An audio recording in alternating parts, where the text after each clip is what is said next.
estudo de limites indeterminados que fizemos até aqui, em nenhum deles apareceram funções trigonométricas.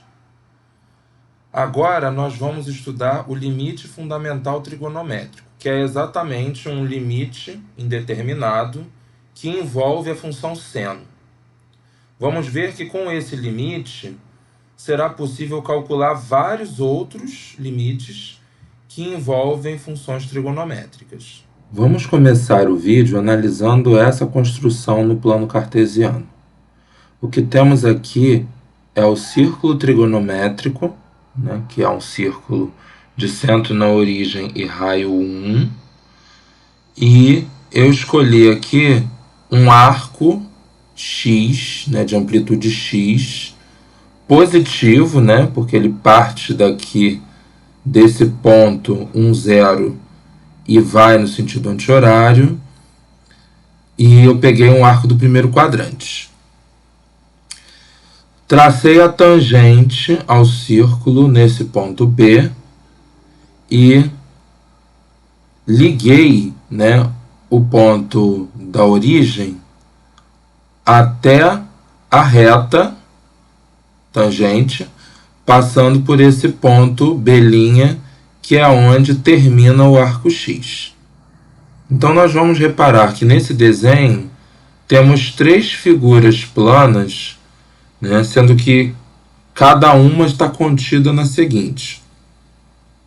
Nós temos aqui esse triângulo, de vértices O, B e B'. O setor circular OBB', que contém o triângulo anterior. E nós temos também esse triângulo maior aqui, OBC, que contém as duas figuras anteriores.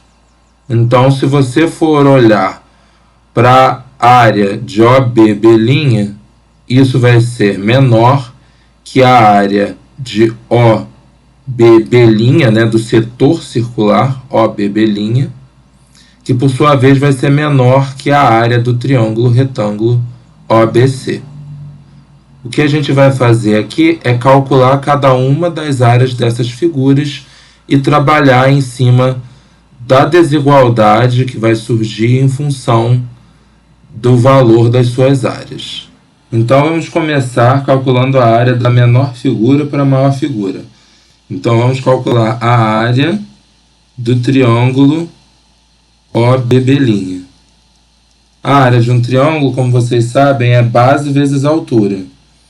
A base OB vale 1, porque isso aqui é exatamente o raio do círculo trigonométrico.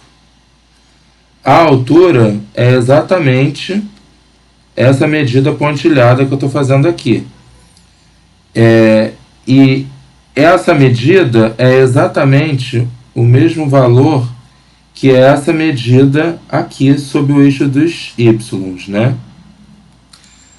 Então, são iguais essas medidas, e repara, essa medida aqui é exatamente o valor desse número que está aparecendo aqui, Esse número aqui é exatamente o que? A projeção, no eixo y desse ponto B', Bom, como esse ponto B' é exatamente onde termina o arco X, então esse número que está aqui é exatamente o que? Seno de x. Lembrando que esse aqui é o eixo dos senos e o horizontal dos cossenos. Como eu estou projetando no vertical, então o valor desse número aqui vai ser exatamente o seno desse arco X.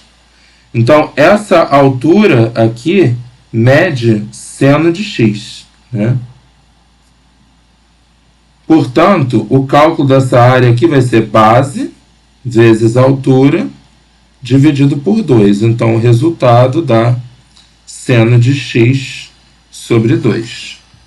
Bom, agora nós vamos calcular a área do setor circular, OBB'. Para calcular essa área, basta a gente fazer uma regra de 3. a área desse setor corresponde, né, a um arco de amplitude x. Né? Então, a área vai corresponder a um arco de x radianos. Já a área do círculo inteiro, que no caso é π vezes o raio ao quadrado, né, o raio aqui é 1, vai corresponder a um arco de amplitude a volta inteira, né, em radianos. No caso, uma volta inteira em radianos é 2π. Né? Então, como é que a gente vai fazer isso? A gente vai fazer uma regrinha de 3 aqui. Né? Podemos cancelar esse π aqui, dividir por π essa linha de baixo. Né? Então, o π cancela. E aí a gente vai multiplicar em cruz. E aí vai concluir que a área do setor OB, B', né, multiplicada por 2, vai ser igual a x. Dividindo por 2 aqui, a gente conclui que a área do setor vai ser x sobre 2.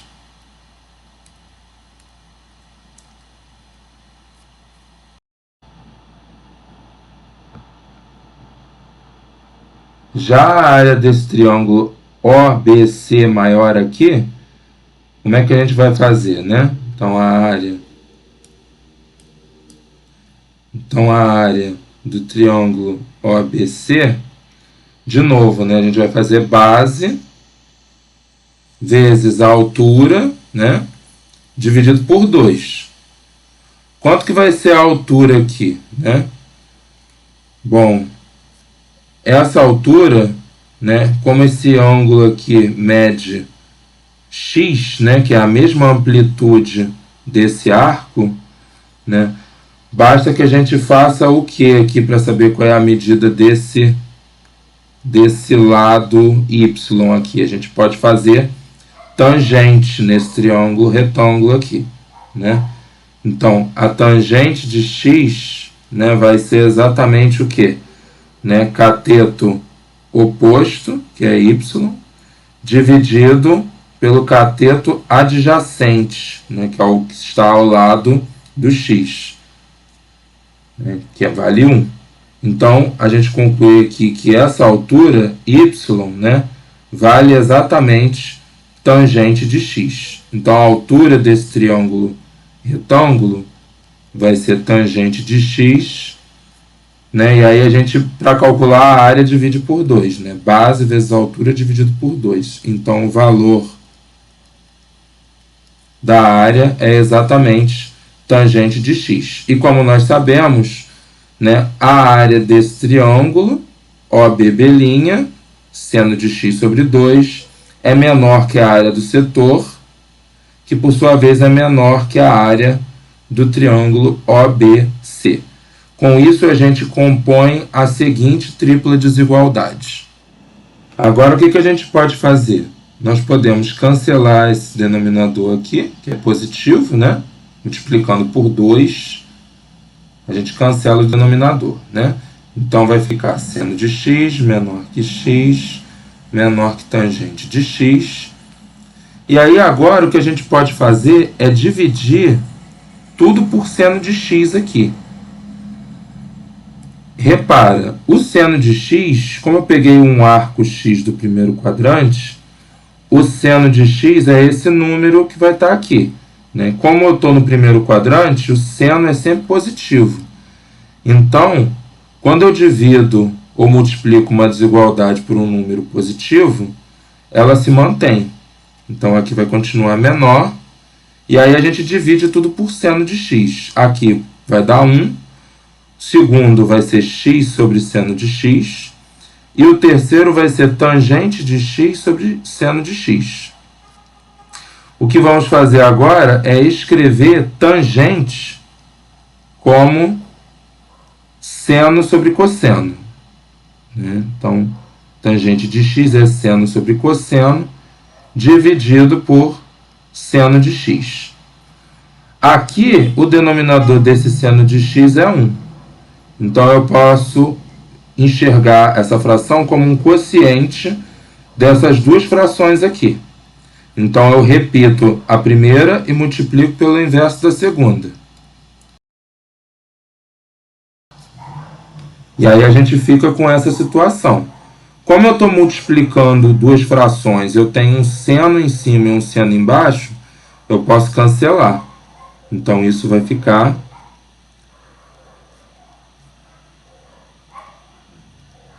1 menor que x sobre seno de x menor que 1 sobre cosseno de x. E aí agora o que eu vou fazer é inverter todas essas frações. E quando eu faço isso, né, as minhas desigualdades elas se invertem. Né? Aqui eu estou invertendo todos esses números aqui, né, que vão ser números positivos, porque o primeiro aqui, o menor é 1, os demais são positivos também. Então, quando a gente faz isso, a gente obtém 1 maior que seno de x sobre x maior que cosseno de x. E aí obtemos essa tripla desigualdade. Fazendo o x tender a zero pela direita, o que vai acontecer aqui? Né? Esse 1 aqui, né, essa função, ela vai tender para 1, que é constante. Já essa função aqui vai tender para cosseno de zero, que é 1 também. Então, olha só. Como essas duas funções tendem para 1, pelo teorema do sanduíche, né, do confronto,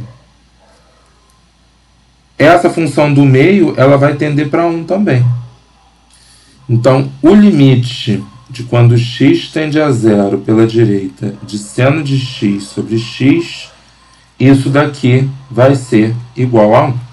Bom, todo esse raciocínio aqui foi feito com um arco x positivo do primeiro quadrante.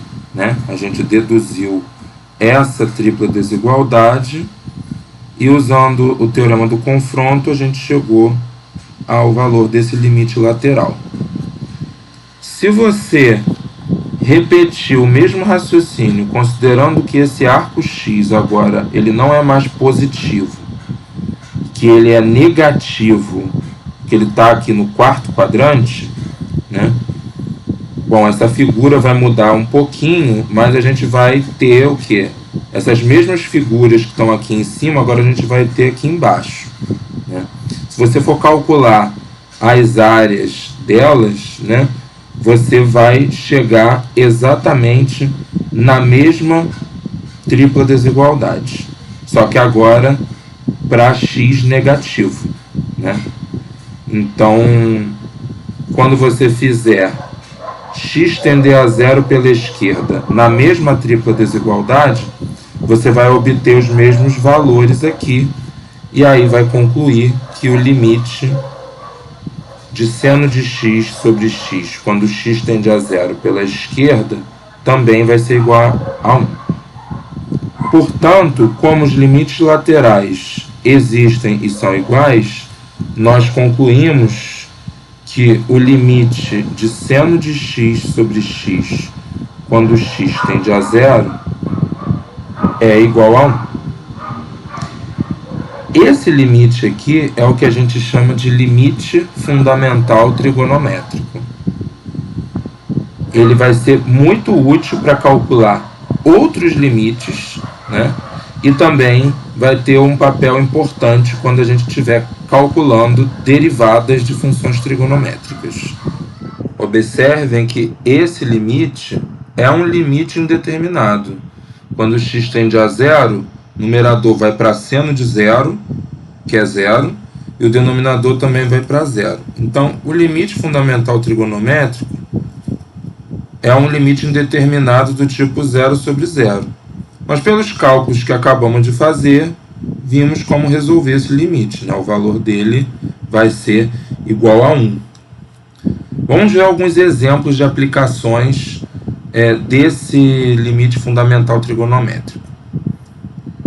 Aqui, quando x tende a zero, o numerador vai para zero, mais seno de zero, que é zero, então o numerador vai para zero, e o denominador tende para zero também. Então, esse limite também está indeterminado 0 sobre 0. Para fazer esse limite ficar sem determinação, o que a gente vai fazer é separar essa fração. Então a gente escreve essa fração como uma soma de duas outras com o mesmo denominador. Podemos pegar a primeira fração, cancelar o x. Então aqui vai dar 1. Então a primeira parcela é igual a 1 e a segunda parcela é seno de x sobre x. Com x tendendo a zero, essa segunda parcela é exatamente o limite fundamental trigonométrico. Então ela vai tender para 1, e como a primeira parcela tende para 1, o resultado do limite vai ser 1 mais 1, que vai ser igual a 2. No segundo exemplo, quando x tende a zero, o numerador vai para a tangente de zero, que é zero, e o denominador tende para zero também. Então, temos uma indeterminação, novamente, do tipo 0 sobre 0. Para resolver esse limite, nós vamos escrever a tangente de x como seno de x sobre cosseno de x. Dessa forma, a gente faz o seno de x aparecer na expressão do limite, e aí aumenta a nossa chance de poder utilizar o limite fundamental trigonométrico. Aqui a gente tem um quociente de frações, né? A primeira fração é essa, e a segunda fração é essa aqui. Nós estamos fazendo um quociente de frações. Então, esse quociente, você vai repetir a primeira e multiplicar pelo inverso da segunda. Esse produto de frações, você pode trocar aqui a ordem dos fatores no denominador, por exemplo. Já que o produto não depende da ordem, né? E aí a vantagem de fazer isso é que aparece aqui o limite trigonométrico. Então, quando x tende a zero, seno de x sobre x vai tender a 1. 1 sobre cosseno de x vai tender para quanto? Para 1 sobre cosseno de zero. Cosseno de zero a gente sabe que é 1. Então, esse fator aqui vai tender para 1 sobre 1, que é 1. Como cada fator tende para 1, o resultado do produto vai tender para 1 vezes 1, que é igual a 1. Esse outro exemplo, quando x tende a zero, cosseno de x vai para cosseno de zero, que é 1. Então, no numerador, a gente fica com 1 menos 1, 0. E o denominador tende a zero. Portanto, esse limite está indeterminado do tipo 0 sobre 0. Para resolver essa indeterminação, a gente vai fazer aparecer o seno de x aqui nessa expressão. E como que a gente vai fazer isso? Ora, sabemos que seno ao quadrado de x mais cosseno ao quadrado de x é igual a 1. Essa é a chamada identidade fundamental da trigonometria. Se eu pegar seno ao quadrado de x e deixar isolado do lado esquerdo, jogando o cosseno para o lado direito, a gente vai ficar com 1 menos cosseno ao quadrado de x do lado direito, que é uma diferença de dois quadrados, visto que 1 é a mesma coisa que 1 ao quadrado. Ora, uma diferença de quadrado se escreve como um produto de uma diferença de dois números pela soma dos mesmos dois números. Então, 1 menos cosseno de x vezes 1 mais cosseno de x vai ser igual a 1 ao quadrado menos cosseno ao quadrado de x. Então, para fazer aparecer seno ao quadrado de x nessa expressão, como eu já tenho 1 menos cosseno de x aqui no numerador, basta eu multiplicar em cima e embaixo por 1 mais cosseno de x. Se eu fizer isso, vocês vão ver que aqui no numerador eu vou ficar com 1 menos cosseno de x vezes 1 mais cosseno de x, que é igual a seno ao quadrado de x. Portanto, esse limite, no numerador eu posso escrever seno ao quadrado de x, e no denominador, x ao quadrado vezes 1 mais cosseno de x. Então, aqui eu tenho alguns fatores seno de x no numerador e alguns fatores x no denominador. Então, basta agora eu escrever isso de uma maneira esperta, né? Eu posso escrever essa fração como produto dessas três frações aqui. Né? Então, no numerador, seno de x vezes 1 dá seno ao quadrado de x. E x vezes 1 mais cosseno de x vai dar exatamente x ao quadrado vezes 1 mais cosseno de x. Agora a gente tem aqui o limite fundamental trigonométrico aparecendo. Quando x tende a zero, cada uma dessas frações aqui vai tender para 1. E essa segunda fração vai tender para quanto? 1 sobre 1 mais cosseno de zero. Cosseno de zero vai ser 1. Então, aqui vai ficar 1 sobre 1 mais 1. Então, vai tender para 1 sobre 2. E aí, esse produto aqui vai tender para 1 vezes 1 sobre 2. Ou seja, esse limite é igual a 1 sobre 2.